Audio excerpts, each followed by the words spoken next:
Bonjour à toutes, j'espère que vous allez bien. Je vous retrouve dans cette nouvelle vidéo pour vous parler de mes cheveux. Donc assez souvent dans les commentaires sous mes vidéos, vous me demandez plein de choses sur mes cheveux. Si c'est ma couleur naturelle, si je fais des mèches, qu'est-ce que je fais pour garder les cheveux aussi blonds, brillants, etc. On me demande mes petites astuces pour les cheveux. Très franchement, donc je n'ai rien de miraculeux, je vais juste vous expliquer dans cette vidéo qu'est-ce que je fais avec mes cheveux. Donc dans un premier temps, il faut savoir que j'ai les cheveux assez gras, en tout cas j'ai les racines grasses et les pointes un petit peu plus sèches. Donc ce que j'essaie de faire, c'est les laver le moins possible parce que je suis une grande maniaque du cheveu propre et dès que j'ai un petit peu de brillance, etc., je n'aime pas et j'ai besoin que ça soit mat et propre en fait. Donc du coup, pour éviter de les laver tous les jours, j'utilise très souvent du shampoing sec. Pour moi, le meilleur, c'est celui de chez Baptiste. Alors ils ont toute une gamme, j'en ai testé plusieurs. Moi, c'est le blush que je préfère. En plus de ça, je crois que c'est le moins cher. Bon, personnellement, je suis blonde, donc pour moi, le blush va très bien. Après, c'est vrai qu'il y a des petites particules blanches, mais avec un coup de brosse et quand on se passe les doigts comme ça dans les cheveux, ces petites particules disparaissent et on a un cheveu qui est complètement souple et qui paraît en tout cas très propre. Alors ça, c'est pas un truc qu'on fait tous les jours, hein. Je vais pas mettre pendant une semaine du shampoing sec, non. Je le fais une fois et le lendemain, forcément, il faut les laver. Ensuite, j'essaie souvent d'adapter mes shampoings, donc je change très régulièrement de shampoing pour éviter que mes cheveux ne s'habituent. Mais j'ai quand même des petits coups de cœur, donc vous pouvez voir dans ma baignoire, il y a pas mal de shampoings différents. J'avais celui de chez Chlorane pour les cheveux blonds que j'ai pas mal utilisé cet été. Très franchement, j'ai pas eu une grande différence sur la blondeur de mes cheveux, mais je le trouve quand même pas mal. J'ai reçu ceux de chez Jean-Louis David il y a quelques temps, donc j'ai essayé ceux pour les cheveux gras au tea tree. Et ben, j'ai pas l'impression que ça fasse, j'ai l'impression qu'ils sont plus gras qu'avant. Donc est-ce que c'est sur la durée? Je vais voir, je vais continuer à le tester, je vous en dirai des nouvelles un petit peu plus tard. Et enfin, ce que j'utilise vraiment le plus souvent, c'est le Pro Fiber de chez L'Oréal Professionnel. Enfin, là, je l'ai terminé, c'est le deuxième que je termine, je l'avais déjà racheté et je pense que je la rachèterai une troisième fois parce que ça me laisse les cheveux doux, souples, vraiment hydratés, ça les graisse pas. Vraiment, c'est une gamme que j'aime beaucoup. Donc Pro Fiber, c'est quelque chose que vous pouvez faire aussi chez le coiffeur en fait. Enfin, à la base, faut faire un soin chez le coiffeur et ensuite vous utilisez les shampoings pour continuer l'activation. Personnellement, je pense que l'activation, enfin ce que j'avais fait chez le coiffeur, ça ne marche plus. Mais les shampoings sont quand même toujours très bien. En tout cas, moi, j'adore les utiliser. Donc voilà, pour le lavage des cheveux, rien de plus simple. Je fais souvent 1 ou 2 shampoings quand mes cheveux sont vraiment sales. Je fais 2 shampoings et je fais un après-shampoing que je laisse, franchement, je mets l'après-shampoing, je me lave le reste du corps et je rince, c'est tout. Et je fais un masque à peu près par semaine ou en tout cas toutes les 2 semaines. Vous l'aviez vu aussi dans une de mes dernières vidéos, de temps en temps je mets de l'huile de coco sur les pointes pour les hydrater, éviter d'avoir des fourches, etc. Donc ça je le mets très régulièrement le soir, je dors avec et je me fais le shampoing le lendemain matin. Ensuite parlons de la blondeur. Alors j'ai les cheveux blonds naturellement, je n'ai jamais fait de couleur, je n'ai jamais fait de mèche non plus il me semble. En début d'année, j'avais testé de faire une patine. Donc c'est-à-dire, je trouvais que mes cheveux étaient trop dorés. J'avais vraiment envie, c'est un peu la mode, hein, d'un blond très froid, un blond un peu blanc. Et donc du coup, je me suis fait faire une patine chez le coiffeur indirectement, uniquement sur les longueurs pour avoir les pointes beaucoup plus blanches. Je pense que ça se voit plus du tout, hein, ils sont bien dorés là, donc voilà. C'était la seule chose que j'avais testée. Sinon, depuis presque toujours, j'utilise souvent du spray soleil. Donc voilà à quoi ça ressemble. Il y a plusieurs formats. Vous avez en spray mais aussi en gelé. Donc ça, vous l'utilisez comme vous le souhaitez, uniquement sur quelques mèches si vous voulez un effet balayé. Ou alors sinon un peu partout, un peu sur les pointes. Moi j'insiste bien au niveau ici, là, sur les devants. Parce que je trouve que ça égaye un petit peu le regard. Enfin ça donne beaucoup de lumière quand les mèches ici sont un petit peu plus blondes. Donc voilà, j'en mets de temps en temps ici. Et ensuite pour l'activer, ce blond soleil, ou vous êtes en plein été et vous allez vous exposer au soleil, ou, et ça va même encore plus vite, vous passez un bon coup de sèche-cheveux assez chaud quand même.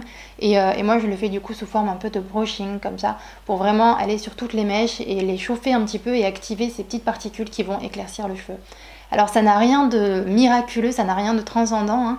C'est vraiment un effet qui est très naturel et qui va se prolonger au fur et à mesure qu'on va le faire.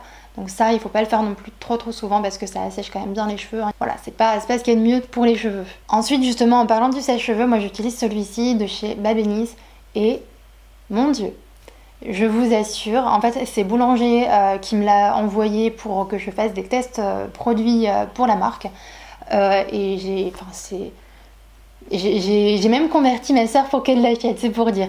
Et une anecdote, il était dans ma valise pour la Malaisie. Et si vous avez suivi un petit peu sur Snapchat, etc., ma valise avait été perdue. Et j'ai été dégoûtée. Et vous savez, j'ai été encore plus dégoûtée parce que je savais que ce sèche-cheveux était dans mon sac. Et je m'étais dit, il va falloir que je me le rachète. Alors il a quand même un coût, hein, je crois qu'il est à 150 €. Mais franchement, je l'aurais racheté, mais sans hésiter. Pourquoi? Déjà, je trouve qu'il sèche vraiment super vite, il a un embout qui est vraiment fin et donc du coup pour faire les brushings c'est vraiment très très pratique. Mais aussi il y a des ions négatifs ou je ne sais plus quoi exactement, enfin il y a plein de technologies, il chauffe pas à une intensité trop forte les cheveux donc du coup ça les brûle pas et je vous assure que j'ai vu une énorme différence. Déjà j'ai les cheveux qui étaient vraiment très doux après avoir passé le sèche-cheveux, je me disais mais le sèche-cheveux ça ne fait rien, ça fait juste sécher et en fait non, vraiment ça fonctionne. Et depuis que j'ai coupé mes cheveux, je les ai coupés en juillet. J'avais bien coupé hein, quand même, j'avais coupé toutes les fourches. Et depuis, du coup, j'utilise toujours ce sèche-cheveux au quotidien. J'ai 0 fourche. Alors qu'avant, j'avais beau couper, toujours les fourches revenaient. Donc je pense très très fortement que ce sèche-cheveux m'a aidé. D'ailleurs, j'ai converti ma soeur, elle l'a acheté aussi. Et c'est très bien aussi pour les filles qui ont, vous savez, les cheveux un peu mousseux. C'est-à-dire que quand vous séchez les cheveux, ça fait un peu gonflé, etc. Et enfin, c'est un cheveu qui est assez poreux. Et donc du coup, comme il y a des ions négatifs dedans, ou je crois que c'est ça, c'est les ions négatifs. Enfin bref, il y a quelque chose dedans qui fait que ça va vraiment refermer les écailles des cheveux et vous avez les cheveux vraiment très très jolis après ça. D'ailleurs, si jamais vous voulez une explication plus complète sur ce sèche-cheveux, je vous mettrai le lien en barre d'infos. J'ai fait vraiment une vidéo test complet sur ce sèche-cheveux pour la chaîne de Boulanger, donc je vous mettrai le lien juste en dessous, comme ça vous aurez toutes les infos, parce que toutes les infos techniques, je les ai pas totalement retenues, j'avoue. Ensuite, une question qui revient assez régulièrement aussi, c'est comment je fais mes ondulations, comment je coiffe mes cheveux. Ben voilà, c'est tout simple. Déjà, j'utilise mon fer de chez Remington. C'est un fer que j'ai depuis des années. Mais vraiment, ça fait longtemps que je l'ai. Je sais même pas s'il est encore commercialisé, il faudra que je regarde ça. Si je le trouve, je vous le mets dans la barre d'infos. Et du coup, vous avez une fente vraiment au milieu de la barre. Vous faites entrer les cheveux à l'intérieur et vous tournez. Un peu de la même manière comme vous boucleriez vos cheveux avec un fer à lisser. Sauf que là, comme il est complètement rond, vous n'avez pas d'effet barre, etc. Ça fait vraiment des très jolies boucles. Vous pouvez aussi moduler un petit peu, avoir des boucles plus ou moins serrées. Moi, j'aime bien l'avoir pas trop serrée justement pour faire uniquement des ondulations. Et à la fin, pour éviter d'avoir cet effet anglaise, je brosse les cheveux. Vraiment, je ne fais pas que passer mes mains dedans, je les brosse complètement. Et comme ça, on a des ondulations et quelque chose qui est un petit peu plus joli, je trouve, un petit peu un effet wavy. Donc voilà pour mes astuces cheveux. Très souvent, c'est la coiffure que je fais rarement des coiffures. Pourtant, je sais que sur YouTube, j'ai fait pas mal de coiffures, mais dans la vie tous les jours, j'en fais très rarement. Et les seules coiffures que je fais, c'est voilà, c'est me boucler un peu les cheveux avec des boucles différentes, souvent voilà avec la mèche comme ça derrière l'oreille et la grande mèche devant. Je trouve que c'est ce qui me va bien et voilà. Mais j'ai quand même une petite coiffure pour vous, une coiffure de Noël, un petit nœud vraiment tout mignon. Je vous laisse avec la suite de la vidéo. Donc pour réaliser cette coiffure, dans un premier temps, je viens faire une demi-queue. Ensuite, avec un petit élastique transparent, c'est mieux. Je viens faire déjà un premier tour et le second tour, je ne vais pas passer la mèche entièrement. Je vais faire un petit peu comme un half bun. Je l'écarte un petit peu pour lui donner une bonne forme, puis je viens le diviser en deux. À cette étape, on prend nos pinces plates et on va venir accrocher. Voilà, on fait un petit quart de tour et ensuite on les accroche directement sur le crâne.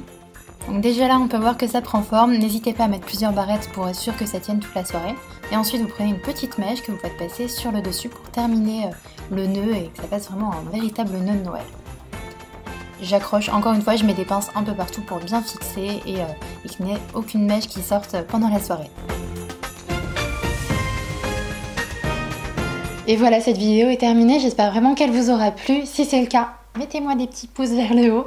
Et je vous fais plein de bisous et on se dit à dimanche prochain pour une prochaine vidéo. Mouah.